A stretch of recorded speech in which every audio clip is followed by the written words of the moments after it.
తిరుమల శ్రీ వెంకటేశ్వర స్వామిని దర్శించుకోవాలనేది కోట్లాది మంది భక్తుల కల. ప్రపంచం నలుమూలల నుండి భక్తులు తిరుమలకు తరలి వస్తారు. కొందరు కాలినడకన ఏడుకొండలెక్కి, మరికొందరు తలనీలాలు సమర్పించి, ఇంకొందరు విలువైన వస్తువులను హుండీలో వేసి స్వామివారిని దర్శించుకుంటారు. అయితే స్వామివారి దర్శనానికి టికెట్లు, రవాణా, వసతి వంటి ఏర్పాట్లు చేసుకోవడం కొంత ఇబ్బందికరంగానే ఉంటుంది.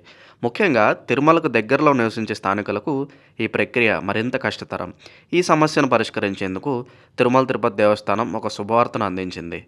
తిరుమల తిరుపతి దేవస్థానం పాలక మండలి ఏర్పాటైన తర్వాత తిరుమల స్థానికులకు ప్రతి మంగళవారం శ్రీవారి దర్శనం ఉంటుందని తిరుపతి నియోజకవర్గ జనసేన ఎమ్మెల్యే అరణ్య శ్రీనివాసులు తెలిపారు. త్వరలోనే దీనిపై నిర్ణయం వెల్లడించినట్లు తెలిపారు.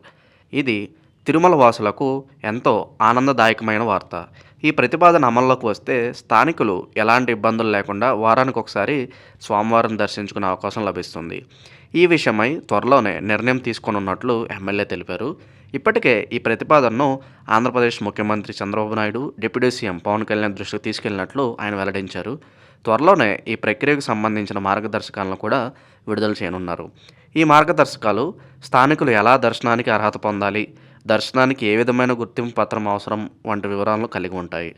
అంతేకాకుండా శ్రీవాణి ట్రస్ట్ దర్శనాల్లో జరుగుతున్న అవినీతిపై విజిలెన్స్ అధికారులు చట్టపరమైన చర్యలు తీసుకుంటారని, తిరుమలలోని చిరు వ్యాపారుల సమస్యలను ఈవో దృష్టికి తీసుకెళ్తానని కూడా ఎమ్మెల్యే అరణ్య శ్రీనివాసులు తెలిపారు.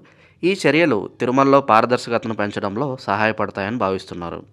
ఈ ప్రతిపాదన అమల్లోకి వస్తే తిరుమల స్థానికులకు ఇది ఎంతో శుభవార్త. వారు తమ ఇష్టదైవాన్ని తరచుగా దర్శించుకునే అవకాశం పొందుతారు.